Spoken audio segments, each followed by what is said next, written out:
इस समय हमारे साथ आध्यात्मिक गुरु और कांग्रेस पार्टी के नेता, आप पॉलिटिकल एडवाइजर भी हैं, समय समय पर कांग्रेस को सलाह देते रहे हैं। लेकिन आज नई संसद के उद्घाटन के अवसर पर आपने जो ट्वीट किया है उसको लेकर बहुत बवाल मचा हुआ है। आचार्य प्रमोद कृष्णन ने ट्वीट करते हुए लिखा है, धर्म दंड स्थापित हो गया, देवता पुष्प बरसाने लगे और गधे चिल्लाने लगे। अपनी ही पार्टी को ऐसा बोल दिया आचार्य जी आपने। नहीं, मैंने इसमें किसी पार्टी के लिए नहीं कहा है। मैंने इसमें एक विचार प्रकट किया है कि जब देश का सवाल हो, राष्ट्र का सवाल हो, मातृभूमि का सवाल हो, तो वहाँ सारे मुद्दे गौड़ हो जाते हैं। हमारी आपसी रंजिशें, मत भिन्नता, मतभेद सब खत्म हो जाते हैं। तो आज भारत के स्वाभिमान की, भारत के सम्मान की, भारत के गौरव की खुशी और उत्सव मनाने का दिन है।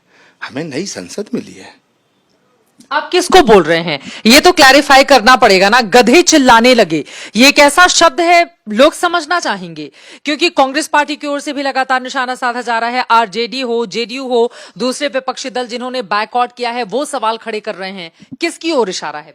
चित्रा जी, ये बताइए, ये भारत ऐसा देश है, इसकी परंपराएं, इसके ट्रेडिशन, इसकी रवायतें क्या हैं, संस्कृति, संस्कार और हमारी सभ्यता क्या है। दुश्मन के घर का भी उद्घाटन होता है, गृह प्रवेश होता है, तो हम उसे बधाई देते हैं। ये तो भारत का घर बना है, भारत की संसद का भवन बना है, हमारे देश का घर है।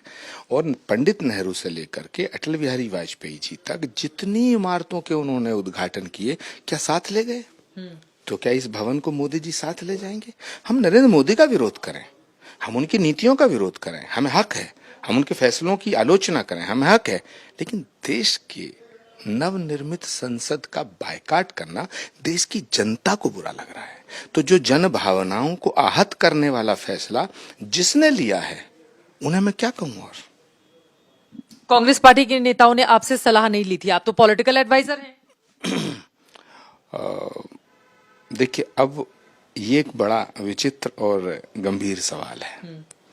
किसकी सलाह कौन लेता है, किसकी सलाह से चलता है, ये हमारी पार्टी का आंतरिक मामला है। इसे अगर मैं सार्वजनिक करूंगा तो मुझे लगता है कि मैं उस मर्यादा का उल्लंघन करूंगा। आचार्य जी, लेकिन ट्वीट करके तो आपने, अब कांग्रेस पार्टी के तमाम लोग पूछेंगे ना कि आचार्य जी ऐसे ट्वीट क्यों करते हैं।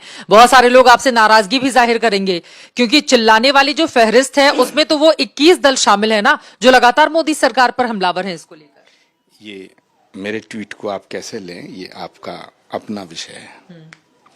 जैसे संसद का उद्घाटन हो रहा, कोई उसे ताबूत बता रहा है, कोई उसे कलंक बता रहा है। तो मैं पूछना चाहता हूं कि अगर भारत की ये संसद ताबूत है, तो भाई इस ताबूत में बैठने के लिए क्यों मरे जा रहे हो? क्या 2024 का जो चुनाव होगा तो जनता के बीच जाकर के कहोगे कि हमें ताबूत में बैठने का वोट दे दो? ये कैसी भाषा है भारत की संसद के लिए? ये तो शुभ दिन है ना, मंगल गाओ, खुशी मनाओ, ढोल बजाओ, भारत की संस्कृति का उत्सव मनाओ। लॉर्ड इरविन के बनाए हुए संसद भवन को लोकतंत्र का मंदिर कहते थे, तो ये क्या है? लोकतंत्र की चिता बताओगे इसे ताबूत बताओगे? तो मैं इन सब इस तरह के नेताओं को मैं कहना चाहता हूं कि अभी भी वक्त है। ऐसा ना हो कि देश की जनता तुम्हें इस संसद भवन में जाने लायक छोड़े ही नहीं। आप आरजेडी और जेडीयू पर निशाना साध रहे हैं, ऐसा कह के उन लोगों की ओर से ये बयान सामने आया है। राहुल गांधी ने भी प्रधानमंत्री नरेंद्र मोदी पर टिप्पणी की है कि वो इस गलतफहमी में नहीं रहे कि उनका राज्याभिषेक हो गया है। उनके इस बयान को कैसे देख रहे हैं? देखिए, राहुल गांधी जी एक बहुत ही महान तपस्वी हैं। वो जो बात कहते हैं तो उसके बड़े मायने होते हैं। उन्होंने किस परिप्रेक्ष्य में ये कहा है, मैं उसे अभी नहीं समझ पा रहा हूँ। कांग्रेस ने एक फोटो ट्वीट की है जिसमें पंडित नेहरू खड़े हुए हैं और बिल्कुल जूते के पास, पैर के पास छोटे से नरेंद्र मोदी दिखाई दे रहे हैं। और फिर उसमें लिखा गया है कि एक दो लाइनों में अपनी बात कही गई है। तो आपको लग रहा है कि इस तरह की तस्वीरों के जरिए मैसेज देने की कोशिश की जानी चाहिए, क्योंकि 2 बार के वो चुने हुए प्रधानमंत्री हैं नरेंद्र मोदी। देखिए, पंडित जवाहरलाल नेहरू को आधुनिक भारत का निर्माता कहा जाता है। उनका सम्मान होना चाहिए, उनका कद बहुत बड़ा है। लेकिन इसका मतलब ये नहीं है कि भारत के चुने हुए प्रधानमंत्री का अपमान किया जाए।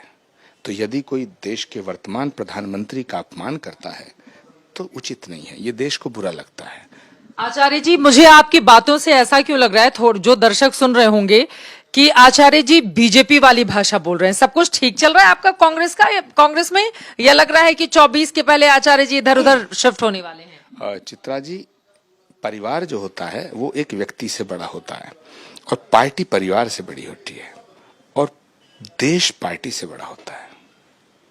जब सवाल देश का है, जब राष्ट्र का है, तो राष्ट्र सर्वोपरि। मातृभूमि पर बलिदान जिन लोगों ने दिया वो हंस रहे, वो रो रहे होंगे। सुभाष चंद्र बोस की आत्मा रोती होगी, महात्मा गांधी की आत्मा रोती होगी, शहीद भगत सिंह, अशफाक उल्ला खां जिन्होंने इस मिट्टी के लिए अपने प्राणों को न्यौछावर कर दिया। 23 साल की उम्र में भगत सिंह ने फांसी के फंदे को चूमा, तो क्या उसने ये तसव्वुर किया होगा, क्या उसने ये कल्पना की होगी कि इस देश की संसद का निर्माण होगा, नई संसद बनेगी और इस देश के कुछ नेता उसका विरोध करेंगे?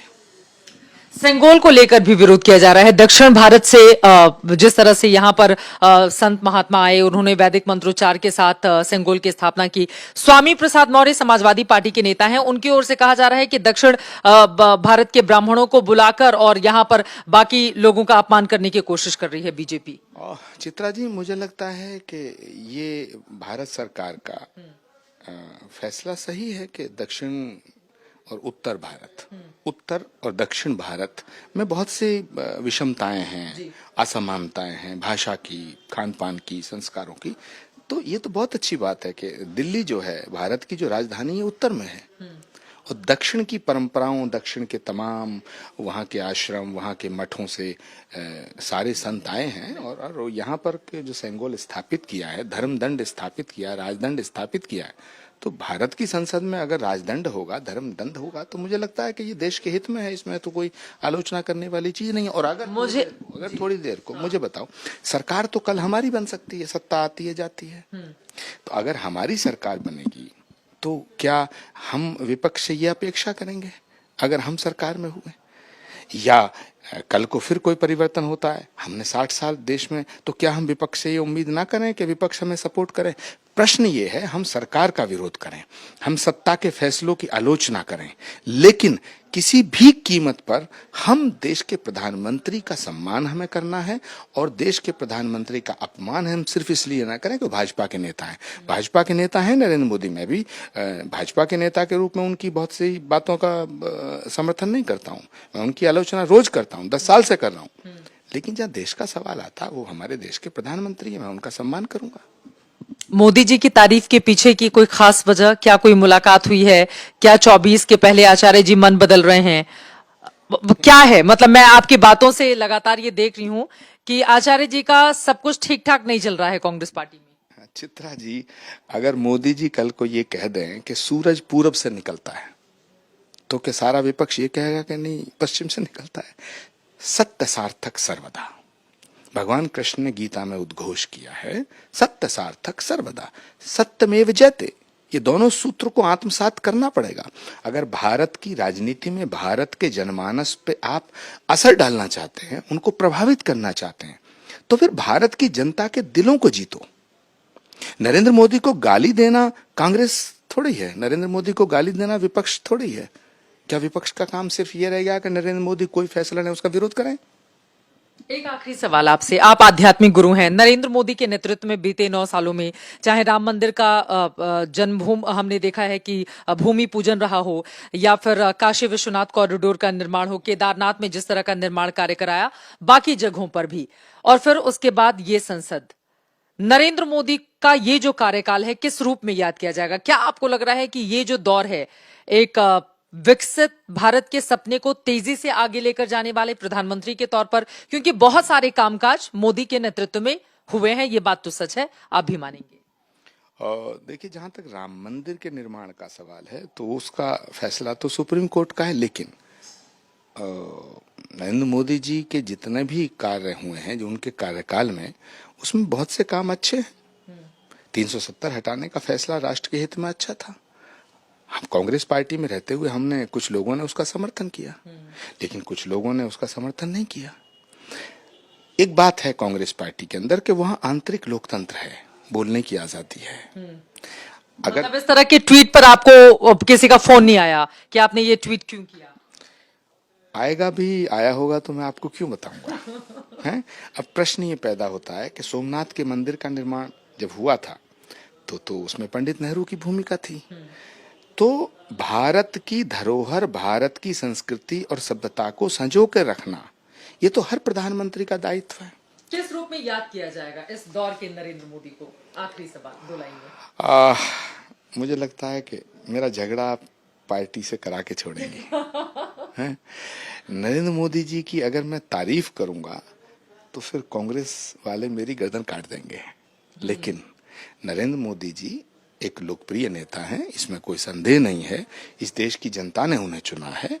उनके बहुत से फैसले सराहना के लिए मैं उनकी सराहना भी करता हूं, लेकिन कई फैसले उनके ऐसे हैं जो उनके व्यक्तित्व से ऐसा झलकता है कि वो डेमोक्रेटिक कम है, डिक्टेटर ज्यादा है।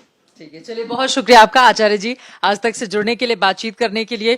कुल मिलाकर आचार्य जी का जो ट्वीट है वो इस समय जबरदस्त तरीके से वायरल है। अब गधे बताते हुए किन लोगों पर इनकी ओर से निशाना साधा गया है, सवाल तो मैंने पूछ दिया, जवाब इन्होंने क्या दिया आप दर्शकों को समझ में आ गया होगा। लेकिन आगे इस पर नई संसद को लेकर जो पॉलिटिक्स छिड़ी है ये कहां पर जाकर होगी खत्म, इस पर रहेगी आज तक की नजर।